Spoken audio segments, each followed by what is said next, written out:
नमस्कार दोस्तों, स्वागत है आपका अपने YouTube channel top general knowledge में। आज हम लोग पढ़ेंगे जनरल नॉलेज के टॉप सिलेक्टेड क्वेश्चन। वीडियो शुरू करने से पहले आप हमारे चैनल पर अगर नए हैं तो चैनल को सब्सक्राइब करें और अपने दोस्तों के साथ ज़्यादा से ज़्यादा शेयर करें। तो चलिए शुरू करते हैं वीडियो को और पढ़ते हैं कि आज के क्लास में क्या है।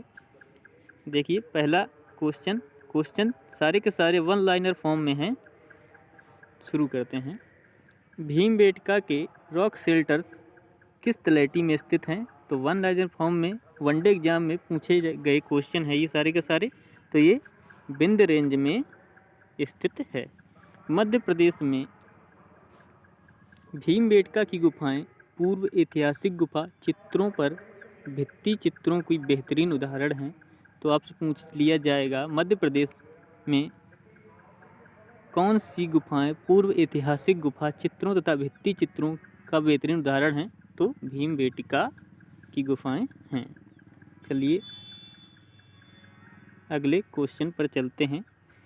भीमबेटका किसके लिए प्रसिद्ध है? तो किसके लिए प्रसिद्ध है? गुफा और शैलचित्री के लिए प्रसिद्ध है। किस हड़प्पा कालीन स्थल के भवन निर्माण के लिए कच्ची ईंटों का प्रयोग बहुतायत में किया गया था? तो कालीबंगा के लिए किया गया था। किस नवपाषाणिक स्थल में गर्त निवास के प्रमाण मिलते हैं? तो बुर्ज होम में मिलते हैं। आप लोगों को अगर इसका लोकेशन पता हो कि बुर्ज होम कहाँ है तो इसका उत्तर कमेंट बॉक्स में ज़रूर दें। पुरातात्विक अवशेष के रूप में काले रंग की चूड़ियाँ अग्निकुंड, याद रखना काले रंग की चूड़ियाँ अग्निकुंड, हल्के जूते खेत, युगल समाधान में से कौन से तत्व कालीबंगा में नहीं पाए गए? तो युगल समाधान नहीं पाए गए थे। बाकी काले रंग की चूड़ियाँ अग्निकुंड हल्के जूते खेत सारी की सारी चीज़ें कालीबंगा में पाए गए थे। लोथल, दैमाबाद, सुरकोटदा, धोलावीरा में कौन सा हड़प्पा कालीन स्थल गुजरात में स्थित नहीं है? तो दैमाबाद गुजरात में स्थित नहीं है। बाकी लोथल, सुरकोटदा और धौलावीरा ये सारे के सारे स्थल गुजरात में स्थित हैं। चलते हैं अगले क्वेश्चन पर। लंगनाज, गणेश्वर, बागोर, आदमगढ़ में से कौन सा स्थल मध्य पाषाणकालीन नहीं है? तो ये गणेश्वर मध्य पाषाणकालीन नहीं है, याद रखना आप लोग। चलते हैं अगले पे। सिंधु घाटी सभ्यता का कौन सा प्राचीन शहर अपने बंदरगाह के लिए प्रसिद्ध था? तो लोथल अपने बंदरगाह के लिए प्रसिद्ध था।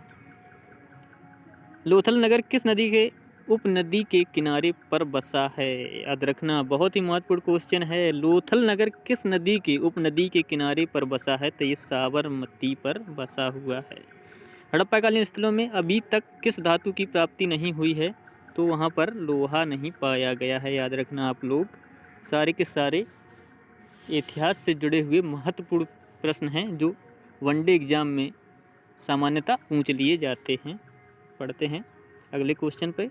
सिंधु घाटी सभ्यता का कौन सा एक स्थान रावी नदी के किनारे पर स्थित है? तो हड़प्पा रावी नदी के किनारे स्थित है। सिंधु घाटी सभ्यता की लिपि है, कौन सी लिपि है? ये अभी तक अपठित है। आपसे पूछ लिया जाएगा, लिपि का नाम दे दिया जाएगा। अगर आप कंफ्यूज हो गए तो किसी न किसी में टिक कर दिए जाएंगे। तो याद रखना अभी तक सिंधु घाटी सभ्यता की कोई लिपि ही नहीं है। याद रखना आप लोग। लघु पाषाण क्या होते हैं? तो पत्थर के औजार को लघु पाषाण बोला जाता है। चलिए अगले इस पर चलते हैं। हड़प्पा कालीन स्थल रोपड़ किस नदी के किनारे स्थित है? तो सतलज नदी के किनारे रोपड़ स्थित है। हड़प्पा, मोहनजोदड़ो तथा लोथल में सिंधु सभ्यता का कौन सा स्थान भारत में स्थित है? तो लोथल भारत में स्थित है। कौन सी विशेषता सिंधु घाटी सभ्यता के प्रमुख शहरों की एक सामान्य विशेषता नहीं थी? तो सिंचाई की नहरें, ये जो एक सामान्य विशेषता नहीं थी। हड़प्पा सभ्यता के लोग कैसे थे? वो शहरी लोग थे। सिंधु घाटी सभ्यता में धौलावीरा स्थल भारत के किस राज्य में स्थित है? तो ये गुजरात में या कच्छ या रण बोला जाता है, यहाँ पर स्थित है। सिंधु घाटी सभ्यता के स्थानों धौलावीरा, मोहनजोदड़ो, चनहूदड़ो व हड़प्पा में से किस सिंधु का मरुस्थल के रूप में जाना जाता है तो मोहनजोदड़ो को जाना जाता है? सिंधु का मरुस्थल के रूप में किसको जाना जाता है? तो मोहनजोदड़ो को जाना जाता है। सिंधु घाटी सभ्यता का कौन सा एक स्थान लूनी नदी के किनारे पर बसा था? तो धौलावीरा बसा था। युगल समाधान, फारस की मुहरें, बंदरगाह एवं उत्तम किस्म के जौ में से कौन सा तत्व पुरातात्विक अवशेष के रूप में लोथल में नहीं पाए गए? तो उत्तम किस्म के जौ लोथल में नहीं पाए गए थे, याद रखना आप लोग।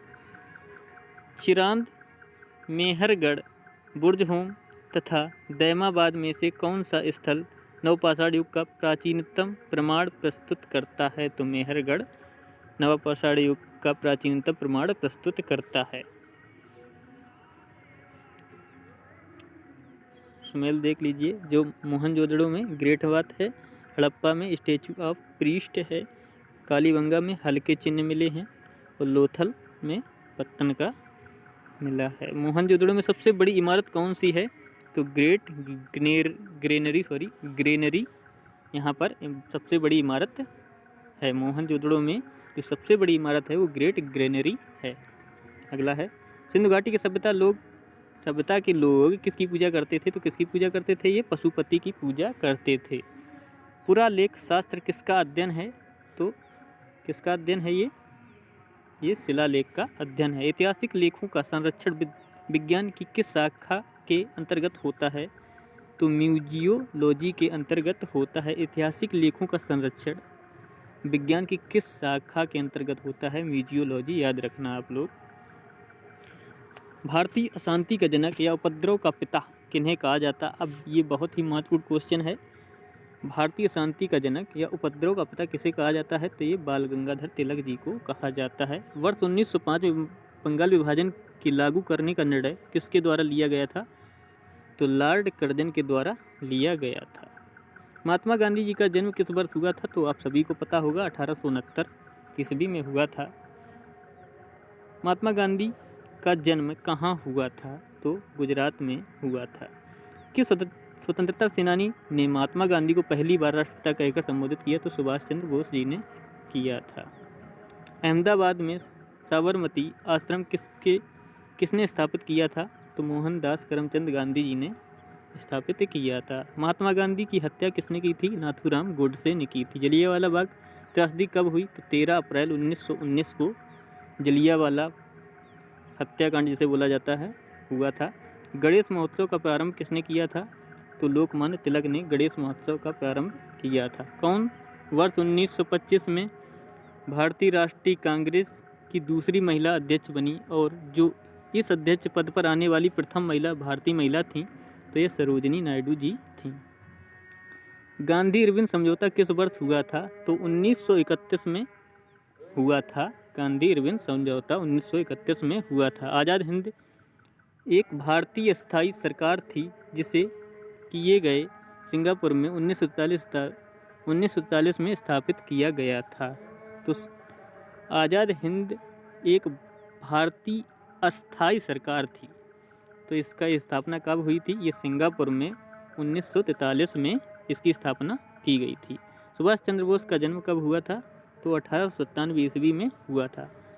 स्वतंत्रता आंदोलन के दौरान सुभाष चंद्र बोस ने भारतीय राष्ट्रीय थल सेना का पुनरुत्थान किया था। याद रखना आप लोग, थल सेना का पुनरुत्थान किसने किया था? सुभाष चंद्र बोस ने भारतीय राष्ट्रीय थल सेना का पुनरुत्थान किया था। जवाहरलाल नेहरू का जन्म कब हुआ था? तो 1889 में हुआ था। आप लोग सन याद रखना, ये सामान्यतः पूछ लिए जाते हैं कभी कभी। महात्मा गांधी द्वारा भारत छोड़ो आंदोलन का प्रारंभ 1942 ईस्वी में किया गया था। नमक यात्रा, जिसे दांडी यात्रा के रूप में भी जाना जाता है, उसे महात्मा गांधी के द्वारा शुरू किया गया था। तो अगर हमारा वीडियो आपको पसंद आया हो तो वीडियो को लाइक करें और अपने दोस्तों के साथ ज़्यादा से ज़्यादा शेयर करें। मिलते हैं अगले वीडियो में। धन्यवाद।